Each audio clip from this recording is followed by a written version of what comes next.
ससा आणि कासव. एका जंगलात एक ससा आणि एक कासव राहत होते. ससा नेहमी त्याच्या वेगवानपणाबद्दल बढाई मारत असे. ससा अनेकदा मंदगतीबद्दल कासवाची थट्टा करायचा. एके दिवशी सशाच्या टोमण्यांना कंटाळून कासवाने त्याला शर्यतीसाठी आव्हान दिले. ससा आनंदित झाला आणि त्याने लगेच कासवाचे आव्हान स्वीकारले. शर्यत सुरू झाली आणि सशाने लवकरच कासवाला खूप मागे सोडले. आता सशाचा आत्मविश्वास वाढला होता.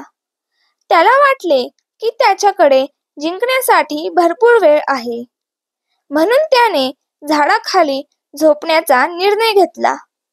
दरम्यान इकडे कासवाने जरी हळू असला तरी आपला प्रवास सुरू ठेवला. एक पाय दुसऱ्याच्या पुढे ठेवून अंतिम रेषेकडे हळूहळू पुढे जात होता. ससा शेवटी झोपेतून जागा झाला तेव्हा कासवाला अंतिम रेषाजवळ येत असल्याचं पाहून तो आश्चर्यचकित झाला. त्याने शक्य तितक्या वेगाने धाव घेतली, पण खूप उशीर झाला होता. कासवाने आधीच अंतिम रेषा ओलांडली होती आणि शर्यत जिंकली होती.